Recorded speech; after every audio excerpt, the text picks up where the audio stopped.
Yo, what's up guys? Gecko here, and today I have a video of Pokemon type swapping, which is something that I have never done before, but that I've seen a lot of people do. I think it's really fun.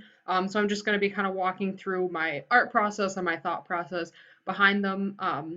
Before the video started, I already did a random Pokemon generator and random type generator to kind of put these together. So let's jump right into it. So first up, we are going to be doing a Venipede that is water flying type.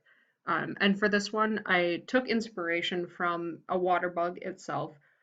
Despite Venipede not being a bug type anymore in this iteration, it of course is still based on a bug. Venipede's design is very bug-like, and we want to stay true to the original concept to an extent. We want to make sure that it's still very recognizable as the Pokemon that we're drawing. And so one thing I did here to get across that water bug concept is I changed the shape of the antenna to be kind of front facing, similar to the water bug's pincers that it has near the top of its head. I'm not sure if that's what they actually are. I'm not sure of the term for that part of a bug. But I didn't want to give Venipede actual pincers by its mouth. Again, we want to make sure that it's still pretty similar to the original concept and still recognizable. So I just kind of changed the antenna to be that way. When it came to the legs, I wanted to have almost little bubbly suction cup type things on the end of its feet to get across the idea or the concept that water bugs can walk on water, that they don't break the surface tension when they land. So I thought it'd be kind of fun to have these buoyant little bubbles on its legs as the idea for how it's able to do that.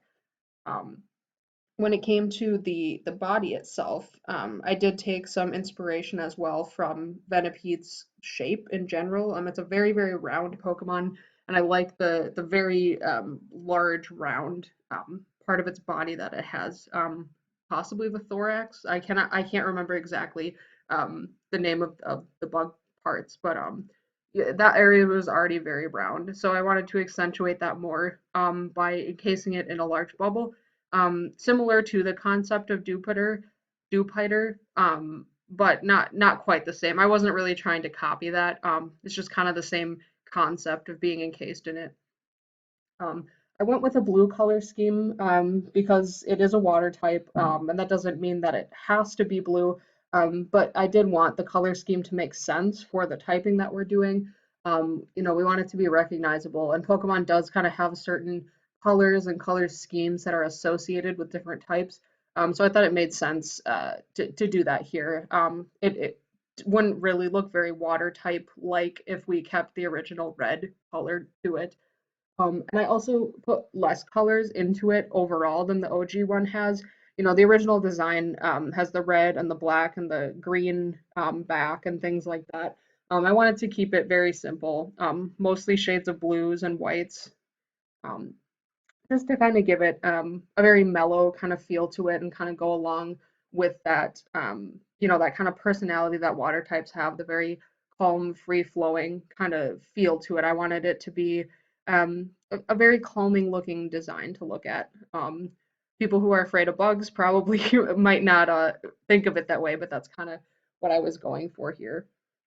So I just wanted to, here with the bubble, make it slightly opaque, or excuse me, slightly transparent, so you can kind of see its body beneath that and still kind of see that it is very Venipede shaped, still very recognizable as a Venipede, because that's something I made sure to keep in mind with all of these. It should still look like the original Pokemon. We're just kind of reimagining what its design could be if it had been a different typing.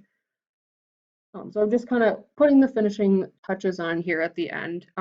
This one was really fun to do. I love how this one turned out. It's not a Pokemon I would have thought to redesign, and certainly not a typing I would have thought to give it. The flying kind of works with the bug element, even though it's originally a centipede. But making it a water type is really interesting. I'm not sure what it would do conceptually if it was this typing. Um, Spit water, I guess, like you do, walk around on the water surface, stuff like that. But yeah, I'm just finishing up a little bit here with some shading and such, just to kind of accentuate the shapes of its body, the antenna there, and kind of just the geometric shape of its head to really get that across. And again, kind of just give it a mellow feel overall, just kind of this soft light coming in from the side. So that is our water flying type Venipede. Next, we have a dragon type Tropius. This one was really exciting to get because I love Tropius and I love dragon types, and it already has a very dinosaur-like design to it. So it's like it kind of works perfectly, honestly. I was excited to come up with a design for it. So what I wanted to do with the head is I really like the idea of kind of combining a knight and a dragon concept rather than kind of having them be opposed enemies. I thought it'd be really cool to have a helmet-like look to its head. I didn't want to make too much, plate armor type uh, parts of its design because we don't want it to be a steel type. It is pure dragon, but I did play off of that armor concept a little bit.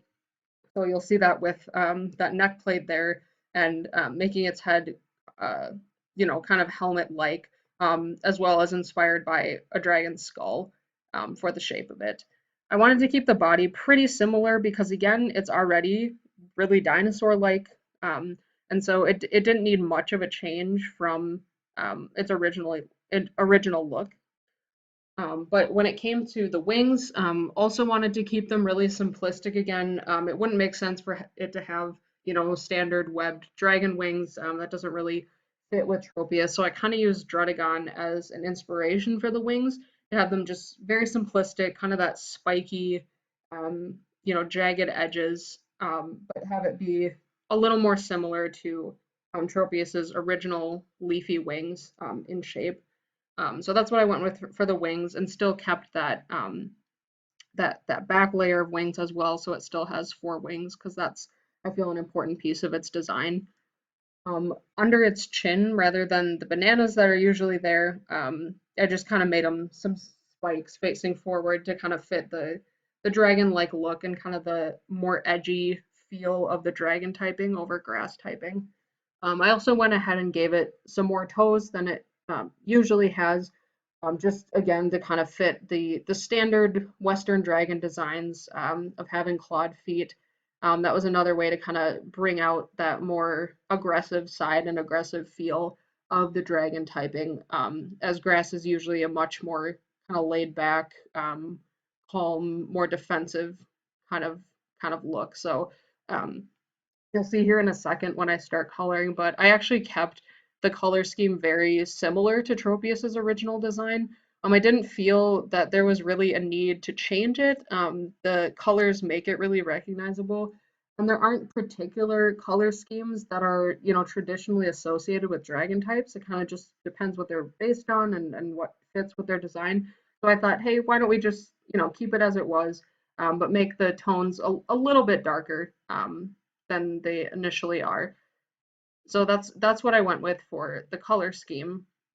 Um, you'll see that I kind of play around with some different shades of it. I couldn't decide at first if I wanted to change anything about the color scheme. So when I first start coloring here, I do use just the exact same colors taken from the official Tropius art itself, and then I kind of darken it a little bit later and play around with it just to decide what I like, what I want to do with it. I wanted to keep its expression really similar to what it has. I don't feel that its, personality would need to change a whole lot as a dragon type. I like that open mouth pose it's in, though a little bit more of a competitive kind of grin on this version of him versus the original. Not really sure how to describe its original expression, but just a little bit more competitive or aggressive in this look. I wanted to keep the neck and the plating green despite kind of being based on armor. I don't want it to look metal. Again, we don't want it to look like a steel type. I just like that idea of it being very geometrically shaped to resemble armor. So that's what's kind of going on there. And I imagine it's hard plating like dragons have on their underbelly. So he's not still made of grass or anything like that, but still having that green color to really set him apart. And you'll see me kind of I play around with the colors for quite a bit here. I really couldn't decide the exact shade I wanted to go with. I got pretty perfectionistic with this one because I love Tropius so much. You'll see me play around with some really, really washed out shades for a bit. At first, I thought I wanted to do something lighter instead of darker, make it much less saturated, to kind of have more of a metallic look. Just very, very, mild faded green on its head and wings and such. But I decided I didn't really love how that looked, so we ended up going darker. Um, just doing some shading here for some final touches. I did really want to make sure again that I hit home the geometric shape of its neck plate and of the the jagged angles of his face, the helmet type thing.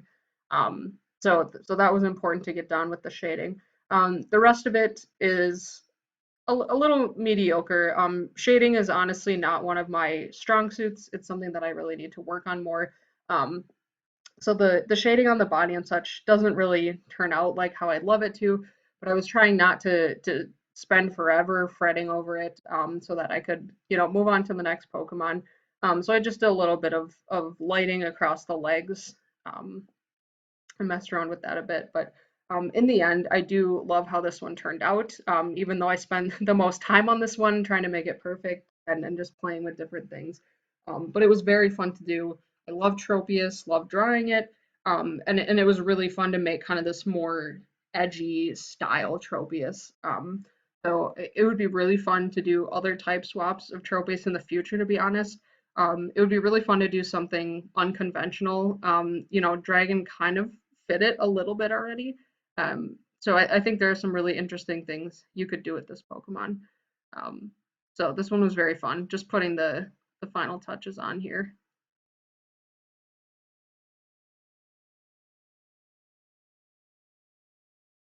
Just mellowing out the shading a little bit so it doesn't come off as too harsh. Still wanted to have kind of a mild feel along that round body that it has, contrasting with the geometric shapes. Next, we have an ice ground type Parasect. Now, this one was a really interesting typing to get, and it was really fun to work with, honestly. So, what I based it off of is snow algae and ice bugs, which there are actually bugs that survive in very cold temperatures, as well as reddish pink algae that can grow in very cold temperatures, and kind of dots the snow pink and kind of makes it look almost like a snow cone. And I thought that that was really, really cool. I wanted to still have it based around fungi since that's the whole concept with parasites. So I was like, what fungi actually, grows in ice or in the cold. So it was kind of fun to research that and find an inspiration for it. So rather than a giant mushroom on its back, since this is LJ rather than a mushroom, I kind of went with a mountain slash snow cap kind of concept for it, with that pink algae kind of dotted along the way, clinging to its body. So it's meant to have kind of a mountainous shape to it. And I also thought it would be fun to use, Parasec's original kind of ovular spots that it has along its mushroom and kind of keep that same shape for the algae. So it still very much looks like Parasect, but completely different concept.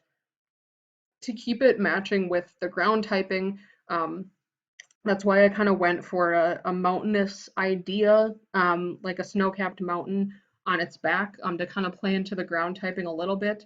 I also go for a really, really soft brownish tan shade for the body. Again, kind of to go with that ground typing, just make it feel like it very much, scuttles across the ground, blends into the earth, that type of thing. For its legs, I kind of wanted them to look snow covered. I kind of wanted the whole thing to just be like this cute little snow covered bug rather than, the initial parasitic concept from the mushroom. So this is just a happy little snowy dude. Um, and I really like how the pink complements the soft color of the body as well. The whole thing I wanted just to have a pleasant feel. The initial Parasect is a little creepy, but I thought ice and snow is like a really, I don't know, just like a fun, happy concept for a Pokemon. So I know before I had talked about sticking to the original like concept and still making it recognizable as the Pokemon. I did try to capture that in the design here, but I did want to change the personality just a little bit to fit better with the typing, since we're not going with the grass kind of fungus parasite concept that the original one has. So I think this little dude is pretty cute. Really loved working on him. Had a lot of fun with it. And there you have it, the three Pokemon type swaps that I drew. Thank you guys so much for watching. I will put the link to my DeviantArt page in the description if you're interested in seeing more art from me. That's where this art's going to go, as well as other Pokemon stuff that I draw. But I really hope you enjoyed the video and enjoyed how these designs came out. Thank you guys for watching. Catch you later.